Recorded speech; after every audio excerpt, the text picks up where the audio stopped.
Doubt रहता है लोगों के मन में कि मेडिकल के अंदर क्या-क्या टेस्ट होते हैं हमारे और कितना-कितना मेज़रमेंट होता है हर मेडिकल के अंदर। तो उसके बारे में बात करेंगे। तो मेडिकल देने आप जा रहे हैं अगर आपने रिटन एग्ज़ाम क्लियर कर रखा है, फेज़ 2 पास कर रखा है, कोई भी है, तो आपको मेडिकल एग्ज़ाम के बारे में जानना बहुत ज़रूरी है। क्योंकि बहुत सारे लोगों के जो मेडिकल पॉइंट होते हैं पहले से होते हैं बट उन्हें पता नहीं होता है। तो अगर पहले वीडियो देख लेंगे, तो आपको पहले ही पता चल जाएगा कि हाँ, ये अंदर मेरे अंदर पॉइंट है तो उसका क्योर करा लेंगे। जैसे कि डाउट क्या रहता है सबके मन में कि नौकनी जो होती है कैसे चेक की जाती है वहाँ पे? किस तरीके से खड़ा करते हैं मैं बताऊँगा आगे वीडियो में। ईसीजी जो होता है हमारा हार्ट जो बीट होती है इसको चेक करते हैं।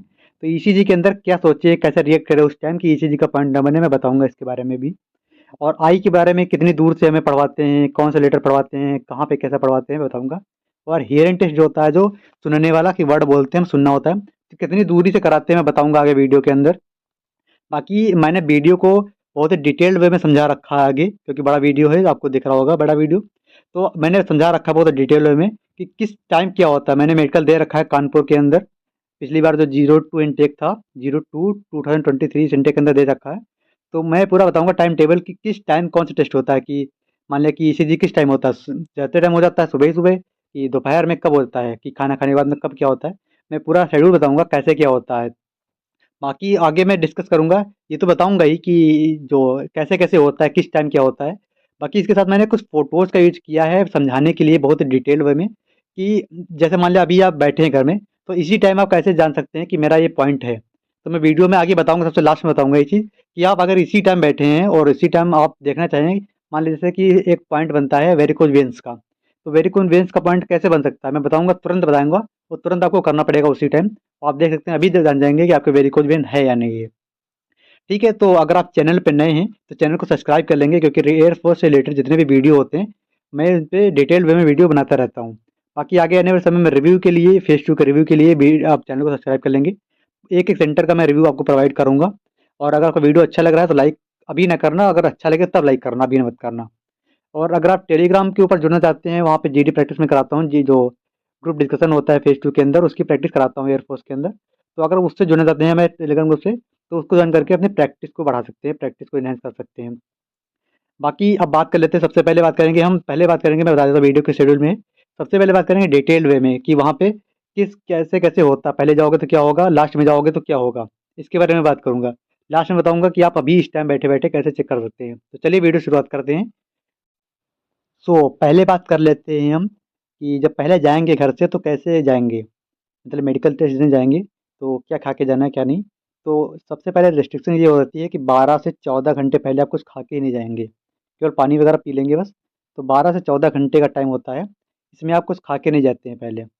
फिर आप जब सुबह 6:30 पे रिपोर्टिंग होती है, जब पिछली बार 6:30 पे हुई थी मेरी, तो 6:30 पे जब रिपोर्टिंग करोगे आप वहाँ पे, तो आपके चेस्ट के ऊपर वो मार्कर से आपका नंबर लिख देंगे, चेस्ट नंबर वगैरह। और एक बात और क्लियर कर दूँ, फेज़ 2 का और मेडिकल का चेस्ट नंबर अलग-अलग होता है, तो उसको आपको लिख देंगे चेस्ट के ऊपर। इसके बाद में सबसे पहले जाओगे जैसे ही आप एसएमसी के अंदर, तो वहाँ पे क्या होता है, सबसे पहले आपको देंगे ये स्ट्रिप जो लगी हुई है, ये जो स्ट्रिप है ये होती है यूरिन टेस्ट के लिए। जितने भी बॉयज़ थे मेरे पास पिछली बार, सबको दे दिया गया, बोला जाओ बाथरूम में जाकर के इसके ऊपर बाथरूम करनी है। और उसके बाद में वो लोग मेजर करते हैं, मिलाते हैं इसके कि क्या इसमें पॉइंट है, वो उन्होंने लोग समझाया नहीं था कि कैसे करते हैं, बट इसमें बाथरूम करना होता है वहाँ पे जाकर के। तो सबसे पहले जाओगे एंट्री लोगे, तो तुम्हें बाहर ही दे देंगे, यानी कि एजेंसी के बाहर तुम्हें सबको पकड़ाते जाएँगे एक-एक करके, जैसे स्टेप बनी है ऐसे ही पकड़ा देते हैं और बोलते हैं बाथरूम उधर है, वहाँ पे लाइन लगा करके जाओ, सभी लोग करके आओ। ये उतना बड़ा इश्यू भी नहीं है, इसमें कुछ लड़के तो उनको उन्होंने बोला कि जो बाथरूम जो करके आना है तो मुझे स्टेप देना, वापस करना आके, मैं देखूँगा ये। बट क्या हुआ, कुछ लड़कियों ने दिया ही नहीं था तो उसमें इसे डाल दिया था। तो ये उतना बड़ा है नहीं पॉइंट, वैसे यूरिन टेस्ट होता है, कुछ लड़के ऐसे ही चले जाते हैं बिना इसके किए ही। तो ये उतना बड़ा नहीं है, बट ये आपको देते हैं, इस टाइप का देंगे। तो अब ये होगा टेस्ट हमारा पहला वाला, यानी कि एसएमसी के बाहर ही तुमको पकड़ा देंगे ये। अब इसके बाद क्या होता है सेकंड नंबर पे, बिना खाए क्यों बुलाया था, तो उसके लिए बुलाया था ब्लड टेस्ट के लिए, एक बिना बिना खाए। तो अगला जो पॉइंट होता है हमारा ब्लड टेस्ट का होता है। अब इसमें मैंने बहुत डिटेल वे में समझा रखा है कि क्या-क्या चेक होता है इस ब्लड टेस्ट के अंदर। मैं ज़ूम कर देता हूँ थोड़ा, और जिसको मैंने हाइलाइट कर रखा है वो ज़्यादा इम्पोर्टेंट है। एक टेस्ट हमारा होता है बिना खाए, खाना खाए ब्लड टेस्ट का, और खाना आपको लेकर के ही जाना है मेडिकल के अंदर, ऐसा नहीं है कि वहाँ तुमको खाना देंगे वो। खाना जो आपका ब्लड टेस्ट के लिए लेके जाना है घर से अपना, और खाना भी ये नहीं कि वहाँ पे केले वगैरह ले जाओ, जिनका वेट कम होगा वो अपना केले ले जा सकते हैं, वरना केले खाने से क्या होता है जो शुगर लेवल बढ़ जाता है। क्योंकि तुरंत खाओगे तुरंत लेंगे तो थोड़ा बहुत बढ़ जाता है केला वगैरह। तो आप प्रेफ़र कर सकते हैं जो ज़्यादा शुगर जिसमें ना हो ऐसे फ्रूट ले जाना, ज़्यादा से ज़्यादा वो ना हो। जैसे मान लिया कि लीची वगैरह ले सकते हैं अपना, और कुछ बहुत सी चीज़ें होती हैं जैसे नाशपाती वगैरह ले सकते हैं। तो ये केले वगैरह जिनका वेट कम है वो ले जाएँगे बस, और बाकी खाने के लिए अपना घर से ज़्यादा ऑयली ना ले जाओ। ये रखो कि 1 दिन के लिए नहीं तो थोड़ा बहुत बिस्किट वगैरह लेके ले जाते हैं, कुछ भी ले जा सकते हो, तो लेके जाना ज़रूर है। तो पहला टेस्ट हमारा क्या होता है ब्लड टेस्ट में, पहला टेस्ट होता है हमारा बिना खाना खाए। अब उसमें ले लेंगे तुम्हारा टेस्ट, जैसे तुम्हारा ब्लड टेस्ट लेंगे बोलेंगे जाओ अब खाना खा के आओ तुरंत। तो फिर तुम अपने बैग के पास जाओगे, फिर खाना खा के आओगे, फिर तुम्हारा ब्लड टेस्ट लेंगे। अब ब्लड टेस्ट में होता क्या क्या चेक होता है, रिपोर्ट जो बनती है, क्योंकि मैंने रिपोर्ट भी अपनी देखी थी क्योंकि मुझे री मेडिकल मिला था गोरखपुर में। तो मैंने अपनी री मेडिकल की रिपोर्ट देखी थी, वैसे तो किसी को पता नहीं होता कि क्या क्या ब्लड में होता है, बट मैंने वहाँ पे अपनी रिपोर्ट पढ़ी थी, तो उसमें मैंने देखा था क्या क्या होता है, तो मैंने उसके लिए यहाँ पे बना रखा है क्या क्या उसमें मेन था। होता बहुत सी चीज़ें हैं, अब उनको वही जाने क्या बायोलॉजी भाषा में क्या है, बट जो मेन होते हैं जिस पे पॉइंट बन जाता है उसको मैंने हाईलाइट कर रखा है यहाँ पे। तो पहले आपकी आरबीसी वहाँ पे चेक होती है, रेड ब्लड सेल्स होती हैं, व्हाइट ब्लड सेल्स अगर आपकी तबीयत ज़्यादा खराब रहती है तो ये आपकी कम होंगी, प्रतिरक्षा जो होती है इम्यूनिटी के लिए काम करती हैं। तो ये डब्ल्यूबीसी भी चेक होती हैं। हीमोग्लोबिन आपका होना चाहिए बॉयज़ के लिए 12 से 14 होना चाहिए। ये वैसे बायोलॉजी होना इतना अगर हद आपका है तो आप पॉइंट नहीं बनेगा, आपको थोड़ा बहुत कम भी चल जाता है, एयरफोर्स वाले थोड़ा कर देते हैं कंपनसेशन उसमें, तो थोड़ा बहुत कम चल जाएगा। लड़कियों का अगर 10 है 10-11 तक तो चल जाता है आराम से। प्लेटलेट हमारी काउंट होती हैं उसके अंदर ब्लड के अंदर ही। अब इसके बाद में क्या होता है, फिर इसके बाद में आएंगे ब्लड केमिस्ट्री के अंदर, इसमें किडनी का फंक्शन भी चेक होता है, कैसे आपका प्ले कर रहा है किडनी फंक्शन, ये भी चेक होता है। लीवर फंक्शन एलएफटी का पॉइंट बन जाता है, लीवर फंक्शन जो जैसे कर रहा है उसका पॉइंट हमारा ब्लड से ही चेक होता है। अगर आपका लीवर वगैरह आपका बिलीरुबिन, ये बहुत खतरनाक पॉइंट है, ये बन जाता है ना बिलीरुबिन का, हाइपर बिलीरुबिन करके। ये बनता कैसे है, अगर आप ज़्यादा जंक फूड वगैरह खाएंगे ना, जैसे बर्गर पिज्ज़ा वगैरह ज़्यादा खाएंगे, ऐसा नहीं कि एक दिन खा लिया तो हो गया, ज़्यादा खाओगे तो बिलीरुबिन का पॉइंट बन जाएगा। तो ये अभी से आपको ध्यान देना है कि अगर आप टेस्ट आपका मेडिकल एग्जाम है अभी कुछ दिन है, तो आप जंक फूड के ऊपर अपना लिमिट रखेंगे, कुछ खाएंगे नहीं। नेक्स्ट आता है यहाँ पे टोटल कोलेस्ट्रॉल के बारे में चेक होता है, कोलेस्ट्रॉल का लेवल जो रहेगा ये चेक हो जाएगा ब्लड के अंदर ही। और बाकी मैंने अगर हाईलाइट कर रखा है नीचे तो वो है, बाकी 2 टाइम मैंने लिख रखा है कि 2 टाइम होगा, एक एम्पटी स्टमक 2 टाइम होता है आपका, एक जाओगे जब यहाँ से तब हो जाएगा पहले ही, और दूसरा हमारा विद खाने के बाद में, तो दोनों में दोनों चीज़ चेक हो जाती हैं। तो जो चीज़ मैंने हाईलाइट कर रखी है वो बहुत ही इंपॉर्टेंट है, अगर आपने टेस्ट नहीं करा रखा है तो टेस्ट आप कर अब मत करना वैसे, क्योंकि ब्लड आपका निकाल लेंगे वो थोड़ा बहुत। तो एक पॉइंट जैसे इसमें बनता है, मैं पॉइंट जो बनते हैं वो आगे बात करूँगा, पॉइंट नहीं बता रहा हूँ, मैं बता रहा हूँ कि क्या क्या इसमें ये, बाकी पॉइंट जो बनता है इसमें बहुत सारे पॉइंट बनते हैं ब्लड के अंदर, एनीमिया हो गया, तो बताऊंगा इस कैसे बनते हैं, किसको क्योर कैसे करेंगे। अगला जो है पॉइंट हमारा चेक जो होता है वहाँ पे, सेकंड नंबर इसके बाद में हाइट और वेट। अब पता क्या है, कुछ लोग कहेंगे कि जैसे हमारे मेडिकल देने गए तुम वीडियो देख के मान लग गए ये वाला, तुम कहोगे कि अरे वहाँ पे यूरिन के बाद ब्लड हुआ, ब्लड के बाद मेरा चेस्ट वहाँ पे नापने लग गए, या फिर मेरा ईसीजी होने लगा। तो वहाँ पे होता कि हमारे 45 बच्चों की अगर रिपोर्टिंग होती है तो 15-15 बच्चों के ग्रुप बना देते हैं, या फिर 8-8 बच्चे जितना उनका मन होगा उतना बना देंगे। वो 15 बच्चे पहले भेज देंगे तुम्हारा हाइट वेट के लिए, हाइट वेट चेस्ट के लिए। 15 बच्चे भेज दिए तुम्हारा ईसीजी करने के लिए, वहीं पे सब रूम होते हैं छोटे छोटे। 15 बच्चे भेज दिए एक्सरे के लिए, चेस्ट एक्सरे के लिए। तो एक साथ नहीं होता कि पता बच्चे भीड़ लगाएं लाइन लगाएं एक एक करके जा रहा है, वो काम उनको आसान करने के लिए 15 बच्चे इधर भेज दिए 15 उधर, ऐसे जल्दी काम हो जाएगा, भीड़ कम लगेगी। तो मेरा जो हुआ था, मैं अपने अकॉर्डिंग मैंने जो मेरा हुआ था वो मैं बता देता हूँ। सबसे पहले यूरिन टेस्ट हो गया, ब्लड टेस्ट हो गया, इसके बाद में हाइट और वेट। अगर आपको हाइट और वेट आपकी हाइट पता नहीं है कैसे चेक होती है वहाँ पे, तो ये वही का ही है, ऑफिशियल जो ये एयरफोर्स का ही है ये। तो इसके अकॉर्डिंग आप अपनी मेजर कर सकते हैं। अगर आपकी हाइट हाइट अगर आपकी मान लीजिए 165, मैं एक एग्जांपल दे देता हूँ, बाकी अपने हिसाब से देख लेना आपकी जितनी हो, मैं एग्जांपल देता हूँ। जैसे कि मेरी मैं अपनी दे देता हूँ, मेरी हाइट जो थी 168 थी, और यहाँ पे एज भी दिखा देता हूँ ऊपर पूरा। मेरी जो हाइट थी 168 थी, तो और मेरी एज जो थी 18 प्लस थी, तो मुझे 50 से लेकर के 50 मिनिमम चाहिए था, और 63 मैक्सिमम इतना चलना चाहिए था। अगर इससे कम होगा तो अंडर वेट का पॉइंट, इससे ज़्यादा होगा तो ओवर का। और 57 जो है ये एक नेचुरल है कि इतना होना चाहिए एवरेज, ना ज़्यादा ना कम, बीच में आ जाएगा। अब लोग पूछेंगे कि कितना कंपनसेशन दे देते हैं मेडिकल के अंदर, तो 2 से 3 केजी का कंपनसेशन दे देते हैं, छूट दे देते हैं। कि अगर आपका अगर मान लीजिए 50 है लिखा तो 48 अगर है, तो अगर ऑफिसर अच्छा है वो है जो चेकिंग कर रहा है, तो आपको 48 तक दे देगा, इसमें थोड़ा 2-3 किलो बोल देते हैं कि आप कम कर लेना ज्वाइनिंग तक। तो मेडिकल के अंदर 2-3 केजी का आपको रिलैक्सेशन मिल जाता है। बाकी चेक कैसे करना अपना मैं बता दिया कि हाइट देखो इधर ही अपनी, हाइट देखने के बाद अपनी एज देख लो, 17 से अगर नीचे है तो इसमें देखो ये मिनिमम वाला है, मैं बता देता हूँ फिर से एक बार। मैं ये मिनिमम वाला, ये मैक्सिमम वाला है, ये इतना इतना एवरेज है। अगर आपसे इससे नीचे है तो अंडरवेट, इससे ऊपर तो ओवरवेट। इसके बाद ये हो गया मेल का हमारा ये चार्ट। जितने भी लड़के हैं वो इसमें देखेंगे, और मेल के लिए मैंने अलग ये रखा है। तो मेल के लिए ये रखेंगे, और मेल के लिए मान लिया हाइट अगर आपकी 158 है, तो 158 हाइट के लिए ये लिखा minimum weight for all ages, ये इसको देखेंगे बस। इतना होगा तो आपका फिट होगा आप। वैसे गर्ल्स का जितना भी है इधर अलग दे रखा है, उसको नहीं देखेंगे, इसको मैंने देखेंगे। मिनिमम हाइट हाइट चाहिए, मिनिमम जो वेट है। अगर आपकी 158 हाइट है तो 44.9 मान लो कि 45 केजी मान लो अप्रॉक्सीमेटली ये। तो बॉय जितने हैं वो कौन सा देखेंगे, ये वाला देखेंगे चार्ट। इसको आप स्क्रीनशॉट ले लेंगे इसका एक, मैं जूम कर देता हूँ, जूम ले लेंगे स्क्रीनशॉट। बाकी गर्ल्स इसका स्क्रीनशॉट ले लेंगे अपना। ठीक है, इसके बाद जो हमारा चेक हुआ था वो हुआ था हमारा चेस्ट का मेजरमेंट। ये गर्ल्स का नहीं, बॉयज़ का ही होता है। और मैंने ऊपर लिख रखा है देखो, 67 सेंटीमीटर चाहिए, और 5 सेंटीमीटर का एक्सपेंशन चाहिए। वैसे चेस्ट में जो एक्सपेंशन का पॉइंट बहुत कम ही बनता है, बहुत रेयरली बच्चों में, क्योंकि 577 अप्रॉक्स सबका हो जाता है वहाँ पे। और ज़्यादा मैंने वहाँ पे फुलाने की ज़रूरत नहीं पड़ी थी, थोड़ा हल्का ऐसे बस थोड़ा आगे किया, ज़्यादा नहीं फुलाया। बट उन्होंने पॉइंट नहीं दिया इसका, चेस्ट इसका तो पॉइंट इसका बनता ज़्यादा नहीं है चेस्ट एक्सपेंशन का। बाकी आप देख सकते हैं, जब अगर आपके पास फीता वगैरह है तो माप के देख सकते हैं कि आपका 77 है या नहीं है। इसके बाद जो हमारा टेस्ट हुआ था, उसके बाद हुआ था हमारा लेग लेंथ का। अब ये पॉइंट ना बहुत सारे वीडियोज़ में एक्सप्लेन नहीं किया गया, बट मैं बता देता हूँ, मेरा हुआ था। इसमें क्या होता है, किसी-किसी का पैर ऊपर-नीचे होता है, एक बड़ा एक छोटा होता है। तो इसमें दोनों बराबर होने चाहिए। इसमें तुमको ऐसे बिठाते हैं और कहेंगे अपने सीधे एकदम पैर करो, उसमें लेंथ देखते हैं पैर की। तो ये अगर आपका ऊपर-नीचे है तो इसमें पॉइंट बन जाता है। मेरे साथ ही लड़का था, उसका बन गया था ये पॉइंट, उसका पैर ऊपर-नीचे था। बट हालाँकि उसका री-मेडिकल क्लियर हो गया था ये पॉइंट, पैर ऊपर-नीचे होने का, बट उसका पॉइंट बनाया था ये वाला। फिर नेक्स्ट बात कर लेते हैं, इसके बाद में नेक्स्ट पॉइंट जो हमारा था, नेक्स्ट पॉइंट नहीं मतलब नेक्स्ट टेस्ट जो था, बीपी था हमारा। बीपी में क्या होता है, जो पहली बार ज़िंदगी में अपने बीपी चेक कराते हैं ना वहाँ पे जाके, तो वहाँ पे इलेक्ट्रिक मशीन रहती है पहली बात तो, वो जकड़ लेती है पूरा पकड़, जैसे बांधते हैं ना यहाँ पे। तुमने गाँव घर में देखा होगा, ऐसे बाबा दादी जो होंगे तुम्हारे, उनका चेक होता है बीपी लगभग। जिस वो ना स्पेगमोमिलीमीटर होता है ना, उससे चेक होता है।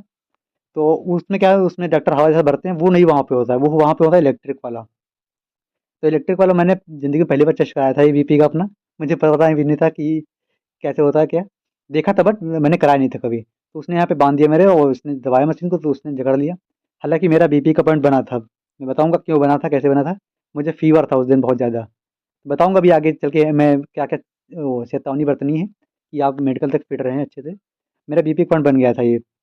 कितना अलाउ होता है? 21 और 80 इतना अलाउ रहता है एयर फ़ोर्स के अंदर। वैसे नॉर्मल तो 120 ही होना चाहिए हमारा। बट एयरफोर्स वाले थोड़ा रिलैक्सेशन दे करके 140 तक ले लेते हैं, अगर आ रहा है तो ना 140 141 तो इतना तक ले लेते हैं बीपी का पॉइंट। मेरा हाई जा रहा था, मेरा 150 जा रहा था, तो मेरा पॉइंट बन गया था। ठीक है, तो इसके बाद में बात करेंगे। बाकी बीपी के लिए पता क्या होता है, बीपी का पॉइंट वो बनने देते नहीं वो लोग। बहुत बार चेक करते हैं बीपी, जो जानते हैं कि बीपी में लड़का ना उठो। तो बीपी मेरा कम से कम 5-6 बार चेक हुआ था वहाँ पे। बट उस दिन मेरा फीवर था तो कैसे आ जाए। उसने जो लड़के मैं जो पहले थे जिनके आने था, उनको ऐसे में बिठाया, सब कुछ किया। ये टारगेट उनका रहता है कि बीपी का पॉइंट ना बने, बट बन जाता है। मेरा भी बन गया था ये पॉइंट। इसको बोलते हैं सीवियस रिव्यू वहाँ पे पॉइंट ग्रुप में, बताऊंगा आगे में पॉइंट इसका। अगला हमारा चेक हुआ था, ये जो चल रहा है हमारा, ये फेज 1 चल रहा है हमारे मेडिकल के अंदर। तो सुबह का टाइम ही चल रहा है ना, सुबह होती, तो ये सुबह का ही टाइम चल रहा हो, सुबह के टाइम सारे टेस्ट होते हैं। लगभग हमारे 12 से 14 टेस्ट सुबह हो जाते हैं। फिर थोड़ा रेस्ट मिलता है, फिर सेकंड फेज, फिर थर्ड फेज। मैं बताऊंगा तीनों फेज के बारे में अच्छे से एक्सप्लेन किया है मैंने, हर चीज़ का फोटो यूज किया है, सब कुछ यूज किया है। तो ये पहला फेज हमारा चल रहा है, पहले फेज के अंदर इतने टेस्ट हो चुके हैं। ये नेक्स्ट रहता है हमारा कलर विजन का टेस्ट। इसमें क्या रहता है, बुक रहती है इनके पास, ऐसे पलटते रहते हैं, बोलते हैं पढ़ो क्या लिखा है। अच्छा अभी टेस्ट करते हैं एक, अगर आप इसको पढ़ पा रहे हैं कितना लिखा है तो इसको कमेंट बॉक्स में लिख के बताइए अभी। जो लोग पढ़ पा रहे हैं इसको तुरंत कभी कमेंट करिए, बताइए। तो जो लोग नहीं पढ़ पा रहे हैं ना, सब लोगों को कलर विजन है फिर। तो अब जो लोग कमेंट करो जल्दी से अभी कि कितना लिखा हुआ है, आगे भी मैं दिखाता हूँ फोटो कुछ, आप कमेंट करके बताना, मैं बताता हूँ। ठीक है, सबसे पहले बताइए इसमें क्या लिखा हुआ है, कमेंट करिए जल्दी से। इसमें कितना लिखा हुआ है, मैं देखूंगा सबका कमेंट देखूंगा, रिप्लाई भी करूंगा। इसमें कितना लिखा हुआ है, इसमें कितना लिखा हुआ है, सब में देख करके आप कमेंट कर सकते हैं कि कितना लिखा हुआ है। अगर जो गलत बोलेगा, गलत लिखेगा, तो मैं बताऊंगा उसको कि आपका कलर विजन है या नहीं है, कैसा क्या है। ठीक है, तो सारे फोटो देख लेंगे, कमेंट कर देंगे इसमें से 2-4 नंबर, जो इसमें तुम्हें समझ में आ रहे हो कमेंट कर देंगे। जो नहीं समझ में आ रहा है मुझे कमेंट करके बताएंगे कौन सा मुझे समझ में नहीं आ रहा तुम्हारे इसमें। क्योंकि इसमें भी लेवल होता है CP2 CP4, बताऊंगा आगे CP4 CP2 क्या होता है। जिनको कम समझ में आ रहा है उनको CP2, जिनको बिल्कुल नहीं समझ में आ रहा है उनको CP4 हो जाता है। तो ठीक है, कलर विजन का टेस्ट हमारा हो गया ये वाला। अब इसके बाद में बात करेंगे, अगला टेस्ट हमारा जो होता है ECG का होता है। ऐसी कुछ मशीन रहती है, वैसे बताऊंगा आगे, फोटो एक और है तुम्हारे छाती में कैसे लगाते हैं वो सब पेन वगैरह। ये मेजरमेंट की है वहाँ पे। तो ये मेजर करती है कितने वहाँ पे क्या है कि कितना आ रहा तुम्हारा। वैसे जो अलाउ है वो 100 तक बीट तक। वैसे नॉर्मल तुमने पढ़ा होगा कि 10-12 में बायो में 75 रहता है, 72 से 75 हार्ट बीट। बट इसमें 100 तक अलाउ कर लेते हैं। सबसे हार्ड लोगों को यही लगता है, इसमें लड़के थोड़ा नर्वस हो जाते हैं, घबरा जाते हैं, तो हो नहीं पाता। बताऊंगा भी आगे। आगे मैंने जो बता रखा पॉइंट कि कैसे चेक करते हैं उसमें बता रखा है, इसमें करना क्या है। तो चलो अभी बता देता हूँ। ईसीजी के अंदर करना क्या है कि ईसीजी के अंदर हमें क्या करना है कि ईसीजी में हमें कुछ पॉजिटिव सोचना। मान लीजिए ये सोच सकते हो कि अभी ना शाम तक मेरे मेडिकल टेस्ट अभी हो रहा है, शाम तक मुझे मिल जाएगा ग्रीन कार्ड, अभी तो जो मेरा सिलेक्शन हो जाएगा। तो इसके बारे में सोच सकते हो आप, तो अच्छा ये मन में आ जाएगा। या फिर कुछ कोई कॉमेडी है, कोई भी वीडियो देख कॉमेडी है, जैसे मान लीजिए कि एमजीओ वीडियो है ना, मेक जोक ऑफ कान, वो कानपुर का लड़का है, वीडियो बनाता है बहुत अच्छा बनाता फनी। तो आप कुछ भी फनी सोच सकते हो, मैं नहीं कहूँ वही देखो, कुछ भी फनी आप सोच सकते हैं इसके बारे में, कोई अच्छा सा मेमोरी सोच सकते हैं अपनी लाइफ के बारे में। आगे एक और है, मैं दिखाता हूँ, इसकी फोटो दिखाता हूँ कैसे चेक करते हैं। ये तो हो गया मशीन, इसमें दिखाता है। और यहाँ पे टेस्ट ये है, ये इस तरीके से वहाँ पे लगाते हैं। तुम्हारे जो चेस्ट होता है, उस चेस्ट के ऊपर इस तरीके से ये लोग ये लगा देते हैं। जो तुम्हारी ये होती है ना, ये लगा देते हैं। तुम्हारे हाथ में भी लगा देते हैं, यहाँ जो कलाई होती है कलाई में भी बैंडेज सा पहना देते हैं, दोनों में और पैर में भी। ये रिपोर्ट बनती है इस तरीके से हमारी। वहाँ पे टीटी मशीन करती रहती है, अगर तुम उस पर ध्यान दोगे ना तो तुम्हारा पॉइंट बन जाएगा। उस पर ध्यान दोगे और बढ़ जाती है हार्ट बीट। तो मेरा भी पहली बार में नहीं आया था नॉर्मल। पहली बार ऐसे देखो, ईसीजी और बीपी में 2-3 बार चांस दे देते हैं। मेरा पहली बार ज़्यादा गया था। फिर उसने दोबारा बोला कि आओ दोबारा चेक होगा तुम्हारा। मैं पानी वहाँ पे था, मोटर वो लगा था वाटर कूलर, मैंने पानी पिया तब गया, तो मेरा सेकंड टाइम में खैर नॉर्मल आ गया था ये भी। इसके बाद में बात करेंगे, जहाँ तक बात कर ली थी हमने, यहाँ तक बात कर ली थी। अब ये होता है हमारा माउथ। जो तीत के जो डेंटल पॉइंट सुने होगे कि तीत में 14 होने चाहिए डेंटल पॉइंट, वो इसी फेज में चेक हो जाते हैं हमारे। इसी फेज के अंदर चेक हो जाएंगे, तुम्हारा जो भी देख लेंगे। ठीक है, डेंटल पॉइंट चेक हो गए। बाकी पुअर ओक्लूजन का पॉइंट है, पैरिया, ये इसमें नहीं चेक होता है, बस इसमें डेंटल पॉइंट ही चेक होता है बस वो ऑफिसर। नेक्स्ट हमारा चेस्ट एक्सरे इसी फेज में हो जाता है, पहले ही फेज में सुबह सुबह ही ये हो जाता है चेस्ट एक्सरे। चेस्ट एक्सरे में हिलना ज़्यादा नहीं होता है, वो तो मैं खुद बताएंगे कैसे करना है। थोड़ा टफ प्रोसेस होता है चेस्ट एक्सरे का, उसमें खड़ी रहना पड़ता है, पीछे से लाइट मारते हैं, ऐसा कुछ करते हैं। तो कुछ लड़के हिल गए थे तो उनका दोबारा वो तो बहुत इसमें खर्चा आता है ना, तो दोबारा करते नहीं, पॉइंट बना देते हैं कि हिल गए तो सांस रोकनी पड़ती है। मैं फिर से बता देता हूँ अच्छा अच्छे से कैसे करना क्या पड़ता है। वहाँ पे एक दीवार सी होगी, दीवार में एक स्लेट लगी होगी, तुम इसको सारे खड़ा कर देंगे, उसमें तुम्हारा सीना लगा के खड़ा कर देंगे। पीछे को लाइट जैसी रहती है, तो वो उसमें लाइट मारते हैं और तुम्हें बोलते हैं कि सांस रोक के रखना है, सांस छोड़ के रखना है। वो 2 बार करते हैं, बोलेंगे सांस रोक के रखो, सांस छोड़ के रखो, तो तुम अपने हिसाब से करना वहाँ पर है। तो ये टेस्ट हो गया हमारा। इसके बाद में ये मैंने बता ही दिया है ईसीजी। फिर आता है नियर रीडिंग टेस्ट, ये इसी फेज में हो जाता है। फार रेंजिंग बताऊंगा कितने दूर से करता है, लेकिन नियर जो जैसे बुक पढ़ते हैं, ये इसमें मैंने फोटो मैंने यूज नहीं की क्योंकि ये नॉर्मल है, जैसे बुक पढ़ते हो वैसे ही, जैसे आप वीडियो देख रहे हैं तो वैसे ही आप नियर का विजन चेक करते हैं इसके अंदर। फिर आता है हमारा आइडेंटिफिकेशन मार्क, यहीं पे चेक हो जाता है कि अगर यहाँ पे कोई मोल है तुम्हारे फेस के ऊपर, कोई दाग है कुछ भी, तो वो लिख लेते हैं यहीं पर ही, इसी पहले पेज के अंदर। अब इसके बाद में हमारा स्टार्ट होता है फेज सेकंड, यानी कि फेज सेकंड एग्जाम वो नहीं, मेडिकल के अंदर। इसके बाद में थोड़ा रेस्ट करने देंगे, इतना करने के बाद, इतने जितने टेस्ट थे हमारे जितने भी थे। अब इसके बाद तुम्हें क्या करेंगे, थोड़ा रेस्ट देंगे करने के लिए, रेस्ट कर लो जो। तो रेस्ट करने के बाद में क्या होगा, अब सेकंड फेज स्टार्ट होगा तुम्हारा। अब इसके बाद में क्या होगा कि तुम्हारा पहला पहला जो टेस्ट होगा इसके अंदर, वो होगा तुम्हारा फार डिस्टेंस आई टेस्ट। विजन यहाँ पे लिखा हुआ 6x6 का विजन लिखा हुआ है। ये 6 मीटर की दूरी से खड़ा करते हैं ये लोग ऐसे। मान लिया कि वो बताता हूँ मैं कैसे। यहाँ मान लिया कि ये खड़ा कर दिया तुम्हें, और यहाँ पे ये लगा हुआ है चार्ट इधर इधर, 6 मीटर की, 6 मीटर की दूरी होती है। अगर आपका विदाउट आई 6/12 है तो आप फिट हैं। विदाउट ग्लासेस, अगर विदाउट ग्लासेस 6/12 है तो आप फिट हैं, और विद ग्लासेस 6/6 होना चाहिए। बाकी सबका नहीं कि यही होना चाहिए। मेरा था, मैं 6/6 ऐसे ही था, बिना वैसे के ही, बिना ग्लासेस के ही 6/6 था। तो आपको टेंशन लेने की जरूरत नहीं है। अगर आपका ऐसे नॉर्मल आई है तो कोई दिक्कत नहीं, बट आपको लगता है कि मेरा आई ज़्यादा है तो आप वहाँ पे प्रिस्क्रिप्शन बनवा लेंगे, जो एमबीबीएस डॉक्टर होते हैं, तो वहाँ पे जाएंगे तो तुम्हारा बना देंगे, तुम्हारा मेजर भी कर देंगे कैसे चेक होता है ये, और मेजरमेंट करके बाद तुम्हारा बना देंगे प्रिस्क्रिप्शन। जिनको डाउट है कि उनका आई ज़्यादा विजन है, आगे फिर से एक्सप्लेन कर देता हूँ मैं कि 6/12 आपका होना चाहिए विदाउट ग्लासेस। अगर जिनको डाउट है थोड़ा बहुत, 6/12 तक अलाउ। मान लीजिए किसी को लग रहा है कि मैं विजन थोड़ा ज़्यादा है, तो टेस्ट कराएगा वहाँ पर, तो 6/12 देख लेना, डॉक्टर बोल देना 6/12 है या नहीं है, पूछ लेना। बाकी अगर ग्लास लगा होगा तो 6/6 का आपका ग्लास होना चाहिए, देखना चाहिए आपको। बाकी जो नीचे वाले होते हैं ना, ये 6/6 के होते हैं, ऊपर वाले से ऊपर। ठीक है, तो आगे बढ़ते हैं। इसके बाद में ये हमारा हो गया five for distance eye test. इसके बाद में ये देखो, ये जहाँ यहाँ पे ये लगा है ना, ये वाला टेस्ट, ये बोर्ड, इसका मैंने फोटो भी लगा दिया है, तो इसको आप पढ़ सकते हैं अभी। ऐसे ऊपर वो लिखा रहता है, ये नीचे वाले होते हैं, ऊपर वाले होते हैं। ठीक है, तो इसके बाद में चेक आगे करके चलेंगे। देखो जिनका हाइट ज़्यादा, विजन ज़्यादा होता है, वो ऊपर वाला, नीचे वाला नहीं पढ़ पाते। मैंने जैसा 6/12 है, वो छोटे वाले नहीं पढ़ पाएंगे, ये वाले। पढ़ के देखो, चाहे एक बार पढ़ पा रहे हो तो बताना कमेंट में कौन सा नहीं है। ये बताना ये वर्ड कौन सा लिखा, सभी लोग बताओ ये कौन सा लिखा है, ये दोनों बताओ कौन से लिखे हैं। अगला होता है हियरिंग टेस्ट। ये हमारा फेज जो सेकंड ये है इसका मेडिकल का, उसी के अंदर हियरिंग टेस्ट होता है। मैंने लिख रखा है कि फ्रॉम 6 मीटर डिस्टेंस।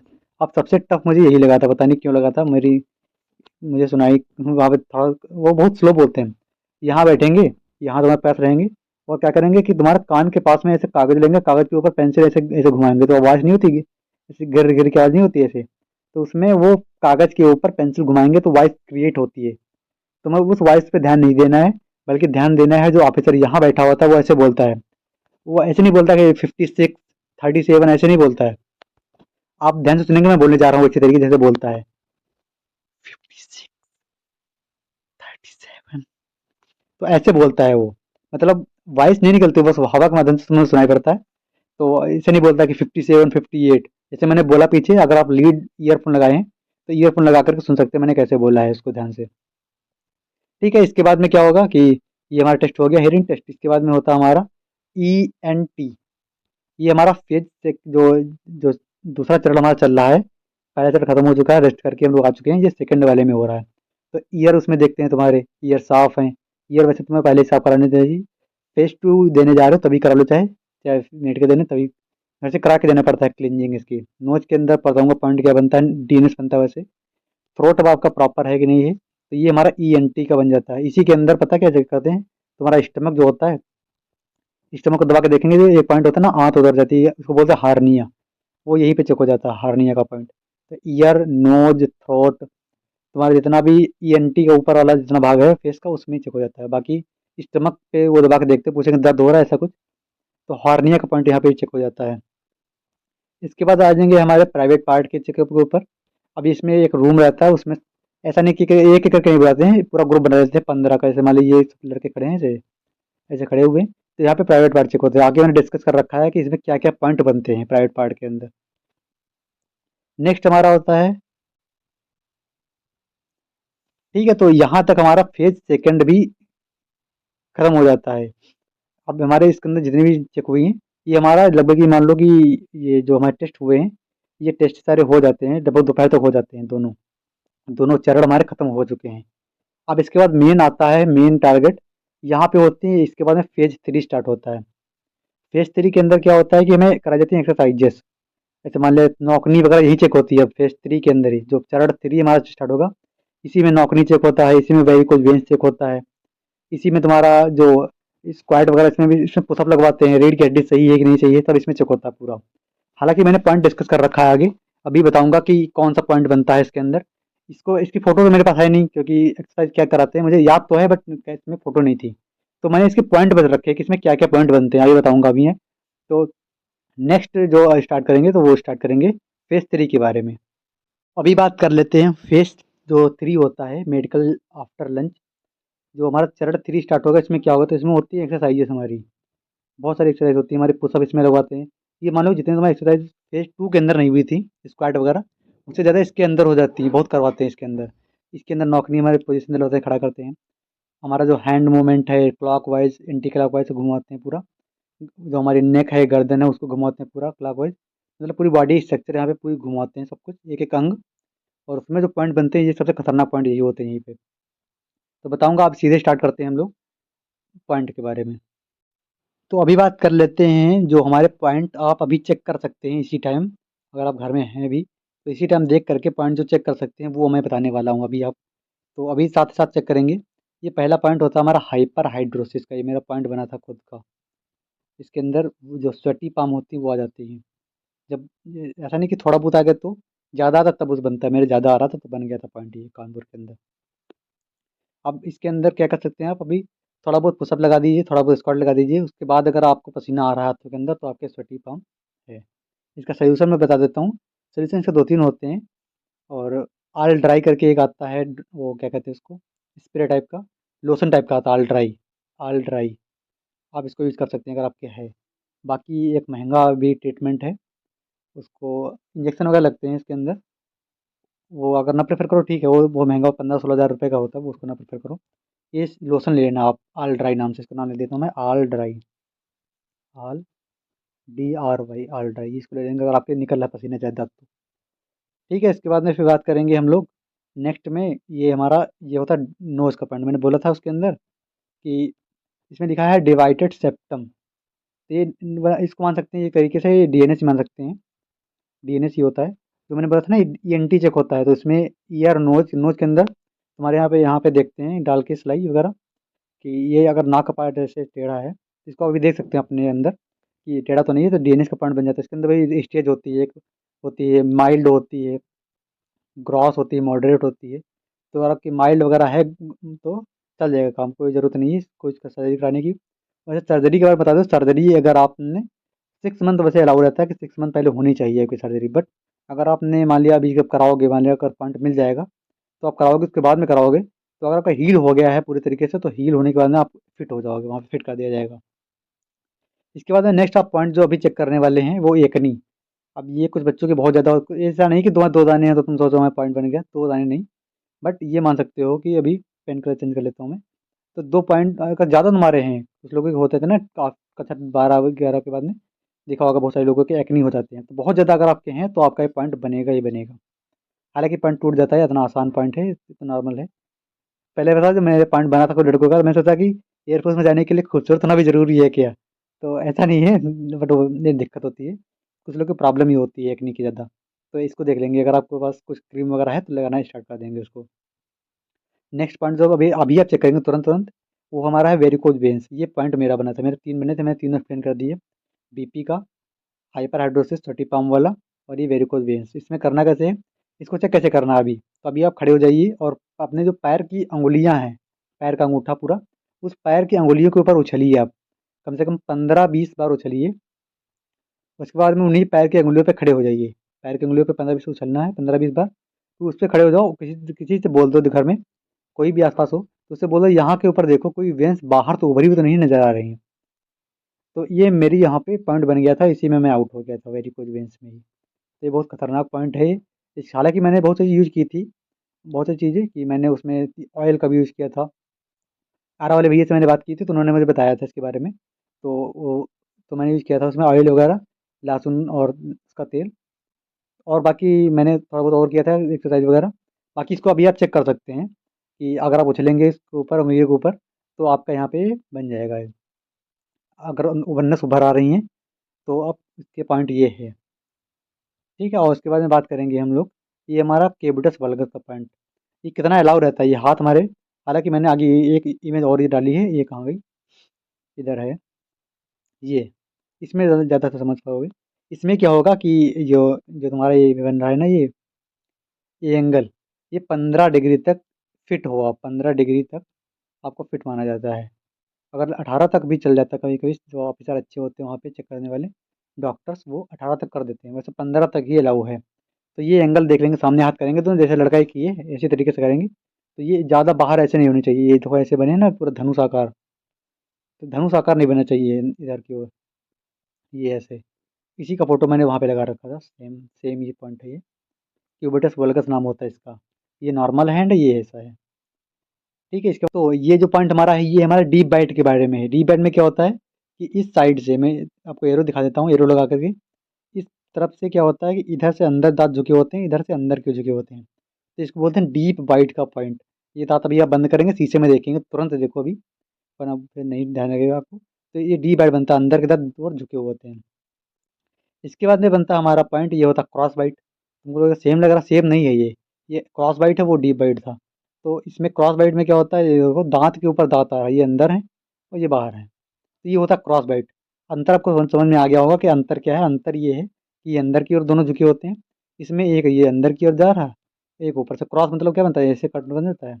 तो क्रॉस में ये बन जाता है, देखो दाँत के ऊपर ऐसे कट बन रहा है। इसके बाद बात करेंगे हम लोग, ये हमारा पॉइंट एक बन जाता है। इसका जो है ये अंगूठे जिसके देख लो अभी, अभी देखना आपको, तो ऐसे अंगूठे बन जाते हैं इस तरीके से घूम के ऐसे। तो ये अगर आपके हैं तो पॉइंट बनेगा। ये आउट भी हो जाते हैं इस तरीके में वैसे लड़के। नेक्स्ट जो बात करेंगे हम लोग, वो हमारा नौकनी के बारे में। सब बहुत सारे लड़कों को डाउट रहता है नौकनी चेक कैसे होती है। तो नौकनी बिल्कुल ऐसे ही चेक हो जैसे जैसे बना है, इसी तरीके से आपको पैर सटा के रखने हैं। ऐसा नहीं कुछ लोग बोलते हैं कि इसमें केवल पीछे का जो एंकल है उसको बस मिलाओ, ऐसा नहीं, पूरा पूरा पूरा पूरा का पूरा पैर मिलाना पड़ता है। अब इसमें दो पॉइंट बनते हैं, एक तो आपका बाहर की तरह ऐसे होता है ये, एक अंदर लड़ता है। अब इसके लिए बहुत सारे लोग बोलते हैं कि बटरफ्लाई से करो, बटरफ्लाई कर सकते हो, या फिर तकिया बांध सकते हो इसके लिए आप अंगोछा वगैरह बांध के थोड़ी देर रख सकते हो, तो सही हो जाएगा। इसके बाद में बात करेंगे नेक्स्ट हमारा पॉइंट जो होता है, ये तो बता चुका हूँ मैं, ये हमारा फ्लैट फुट का। ये लड़कियों को बहुत ज़्यादा होता है, गर्ल्स को फ्लैट फुट के बारे में बहुत डाउट होते हैं। तो इसमें देखो तीन इष्ट होते हैं। ये होता है हमारा फ्लैट फुट, इसको बोलते हैं फ्लैट फुट। इसमें देखो, जब आप अभी देखो चेक कैसे करेंगे, चेक करने के लिए करो क्या, कि चेक करने के लिए आप पानी के अंदर पैर भिगो अपना, और पास में कोई अखबार वगैरह कुछ है या फर्श ही है साफ, तो उसके ऊपर पैर रखेंगे। तो अगर आपका ऐसा बन रहा है तो आपका फ्लैट फुट है, और नॉर्मल ऐसा बन रहा है कि ऐसे जाके ऐसे, ऐसे जाके ऐसे, तो हमारे नॉर्मल है। और किसी किसी का बहुत ज़्यादा उठा हुआ हो तो ये भी पॉइंट बन जाता है। ये हॉलो फुट में बन जाता है, ये फ्लैट फुट में। मोस्टली ये पॉइंट बनता है। और गर्ल्स को मैंने पिछले बार बहुत देखा था, बहुत सारी लड़कियों को ये पॉइंट बन गया था। इसके बारे में बात करेंगे फिर, हमारा ये होता है लंबर लोडिस का पॉइंट। ये जो होता है ये पॉइंट बन जाता है। खड़े होने का सही तरीका अगर नहीं होता है, ये पॉइंट तो फर्जी बन जाता है किसी किसी लड़के का। जो लड़के फ्रेशर होते हैं, नए नए होते हैं, उनको पता नहीं होता है कि कैसे खड़े होना है वहाँ पे। तो घर से चले जाते हैं ऐसे ही, वहाँ पे ऑफिसर बोलेगा सीधे खड़े हो, तो ऐसे ही टेढ़े मेढ़े खड़े होते हैं, तो ये पॉइंट फर्जी बन जाते हैं। ये क्लियर हो जाता है आराम से। खड़े होने का सही तरीका ये होता है, ऐसे खड़े होना आराम से, सीने तान के ऐसे हल्का, ना ऐसे बिल्कुल पीछे झुको, ना ऐसे ना ऐसे, कैसे भी मत खड़ो, सिंपल खड़े हो। इसके बाद में ये हमारा क्रॉस बाइट का ही पिक्चर है। क्रॉस बाइट मैंने वहाँ पे एक्सप्लेन किया था, ये ऐसे बन पॉइंट बन जाता है क्रॉस बाइट में। इसके बाद बात करेंगे हम लोग, ये हमारा क्रॉस बाइट का सोल्यूशन है, लेकिन बहुत कॉस्टली होता है, वो बहुत टाइम भी लेता है। तो ये हमारा क्रॉस बाइट का सोल्यूशन है, सोल्यूशन कर सकते हैं। इसके बाद में बात करेंगे, ये हमारा फेस थ्री के अंदर ही होता है, हमारा स्क्विंट का पॉइंट होता है ये। इसमें जो हमारे ब्लैक कलर के हैं, ये भी आप अगर चेक करना चाहते हैं तो किसी को साथ में रख लेंगे, और उससे बोलेंगे कि मेरे सामने एक पेन ले, और पेन को इधर उधर घुमाए, मेरी आंखों के सामने इधर उधर घुमाए, तो और देखे कि मेरी जो आंखें हैं प्रॉपर कर रही नहीं कर रही। मान लिया अगर उसने पेन किया इस साइड को पेन किया, और ये आंख मेरी इधर, अगर मैंने इसने इस टाइप को किया पेन, ये आंख तो इधर चली गई, लेकिन ये आंख बिल्कुल वैसे ही है। तो ये पॉइंट बन जाता है इसमें स्क्विंट का। फिर से एक्सप्लेन कर देता हूँ। अगर मान लिया उसने पेन ऊपर किया, तो क्या हुआ कि ये आँख पेन उसने नीचे किया, तो ये आँख तो नीचे आ गई पेन के नीचे करने पे उसके, लेकिन ये आई नहीं, तो ये स्क्वेंट का पॉइंट बन जाता है। अब इसके बाद में बात करेंगे, ये होता है लास्ट हमारा है, इसके बाद कोई नहीं है पॉइंट। ये हमारा होता है स्क्वालिसिस का पॉइंट। ये बनता तब है, ये आप जब पुशअप की पोजीशन लेते हैं, जब लेटते हैं जब पुशअप में, तो हमारी रीढ़ की हड्डी पे वो हाथ रखे से चेक करते हैं कि टेढ़ी तो नहीं है ये। तो ये रीढ़ की हड्डी में स्क्वालिसिस का पॉइंट बन जाता है। तो अभी आप पुशअप पोजीशन में आ जाएंगे और किसी से कहेंगे मेरी रीढ़ की हड्डी देखो टेढ़ी तो नहीं है। तो ये हमारा वीडियो यहाँ पे खत्म हो जाता है। मैंने बहुत ही सब पिक्चर का यूज़ किया है, और इसमें सबको समझा रखा है कैसे क्या करना है।